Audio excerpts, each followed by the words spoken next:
Okay, here we're continuing on the last of the regular transactions of Minion Mowing. Okay, we had completed with the mowing services were sold for cash. Now we're going on to the next one. We paid a $100 payment of the mowing machine purchased originally on account. So back here on the 5th, we purchased mowing equipment on account from XYZ Company for $1,200. Now we're making a $100 payment against that.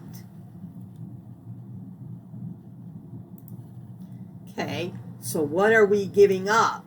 The business is giving up cash, making a payment. We're paying out cash. Okay, what are we receiving? We're not receiving more equipment. We already received the equipment. They're not giving us more equipment just because we're making a payment. If you buy a car and you have to make payments, you don't get a new car every time you make a payment. Okay, so what do you get? You get the fact that you owe out that much less. And at some point you make that last payment and woohoo! You are so happy. Okay, so we owe out less to the vendor. That's what we're receiving in exchange for our cash. Okay. Now for cash, the account that I'm going to use from the chart of accounts is cash, which we know is an asset. Now whenever we owe out to a vendor, that's going to be accounts payable, which is a liability. We go to the top. Do we have more or less cash than we did 5 minutes ago? We paid it out, so we have less. Do we owe out more or less to the vendor? Well, we say it right in there. We owe out less to the vendor, so that's also a decrease.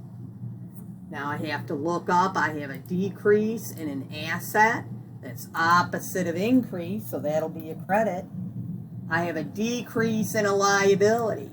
So I look up liability. I say, do I have an increase? No, I have the opposite.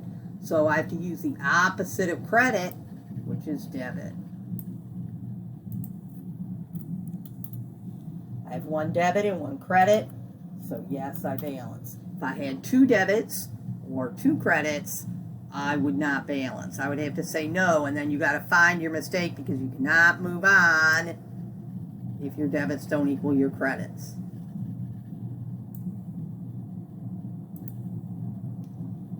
Okay, next transaction. Okay. The customer gave us $70 toward what they owed us from May the 10th. Back on May the 10th, we did some mowing services for Minion Mansion Apartments, and they owed us $860. Okay, so that was probably, we also did mowing services probably for the whole month of May for that $860. Okay, so in this case, we received cash. Business received cash from the apartment place. What did we give up? Did we give them more mowing services? No, we already did the mowing services. Okay, what we gave up is the fact that now the customer owes us less than what they did before. Okay, so before we had more money, it was in the customer's pocket, and less money in our own pocket. Now the customer is giving us cash, so we now have more money in our pocket, but less money that we still have in the customer's pocket. Okay, so for receive was cash, so I'm going to use cash, which is an asset. For the give up, that's customer owes us. Whenever customer owes us, that account is accounts receivable. And that is also an asset. We own that money even though it's sitting in the customer pocket. Okay, we go to the top. Okay, do we have more or less cash than we did 5 minutes ago? Well, we have more. We just got some in our hands, so we have more. Does the customer owe us more or less than they did 5 minutes ago? Well, we set it right in there. They owe us less, so that's a decrease. I have an increase in an asset, which we know is a debit. I also have a decrease in an asset, which is opposite of debit. That's credit. I have one debit and one credit, so I say yes, the accounting equation balances. Okay, here Margie withdrew $100 from the business for paying some personal expenses. Okay, so here once again, we're dealing with the owner and the business.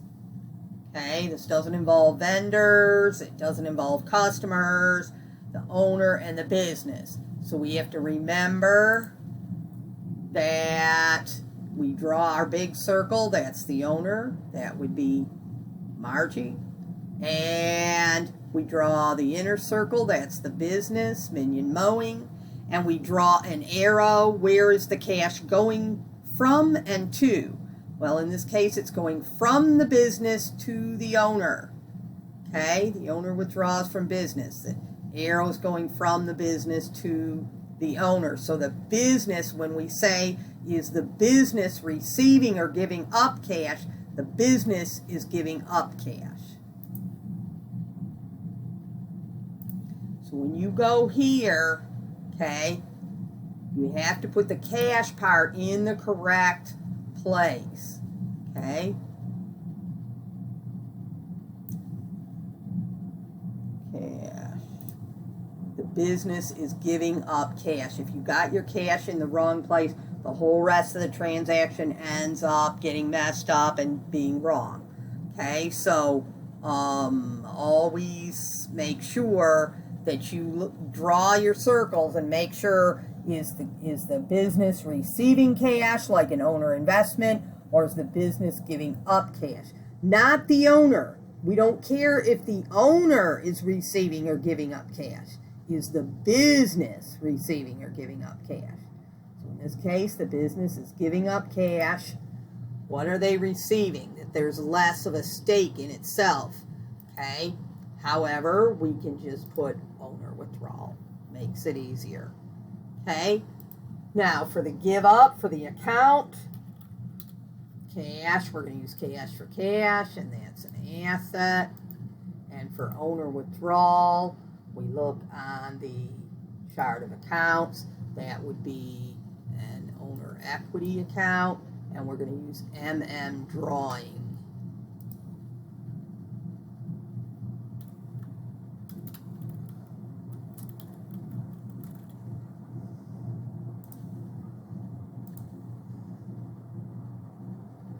An owner's equity withdrawal. We go to the top. Does the business have more or less cash than it did 5 minutes ago? Well, we paid it out to the owner, so we have less. The business has less cash. We go, do we have more or less owner withdrawals than we did 5 minutes ago? Well, 5 minutes ago there were no owner withdrawals. Now we have an owner withdrawal. So that would be an increase. Okay, I have a decrease in an asset. That's opposite of increase. So the opposite of debit is credit. And I have an increase in an owner withdrawal. Okay, so if I go back to my debit credit chart, I find withdrawal. I say, do I have an increase? Yes. So that's a debit. I have one debit and one credit. So yes, my accounting equation balances. Now, something else that'll make it easier for when we go to do journalizing in the next video is to have our information already down pat. Okay, so if I look at this last transaction, it's on the 31st and it's $100. So if I put that up here,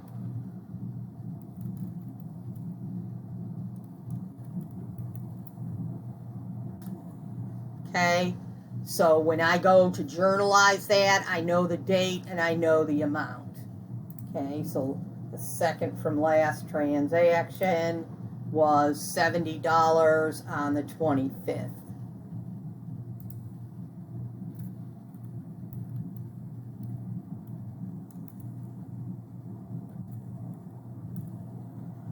Okay, and we'll go back to analyzing sheets 1, go to the bottom and work our way up. Okay, that was on the 20th and it was $100.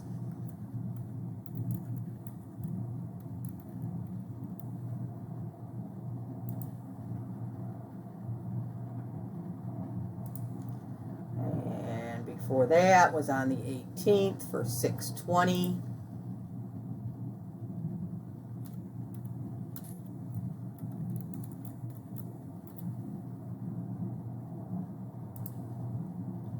Now, of course, you could have done this as you went along. That would have made it a little more efficient.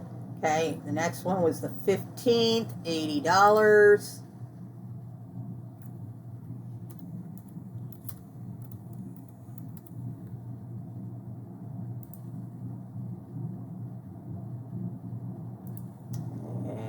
Before that was $860 on the 10th.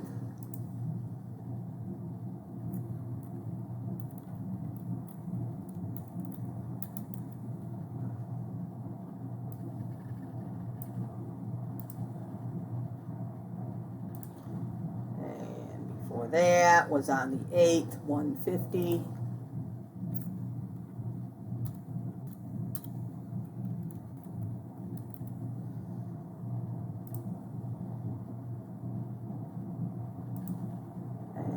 Before that was on the 5th, $1,200.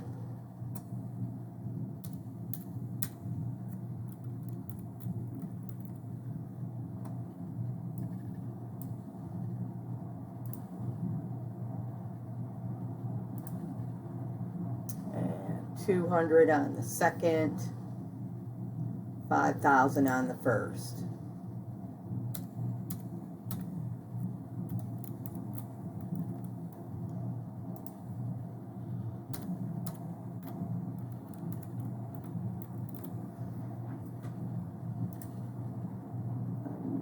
That one up there.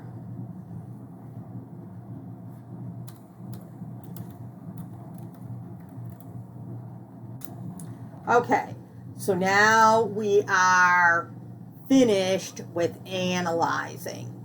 Now, another thing you could have done, you're not used to the analyzing sheets, or you don't care for using the analyzing sheets, pretty good at analyzing off the top of your head, whatever. You might have wanted to use T accounts. Here are T accounts, and you could figure out, you could put the, I got the name of cash on this big long one, but all the rest of these you could have put names on these T accounts, and then you could go ahead and put in your debits and your credits. Make sure that you put a date or a little letter or something next to it so you know which debits go with which credits for when you go to record them in the journal. Or you could have analyzed each thing separately and then immediately gone into the journal to journalize it.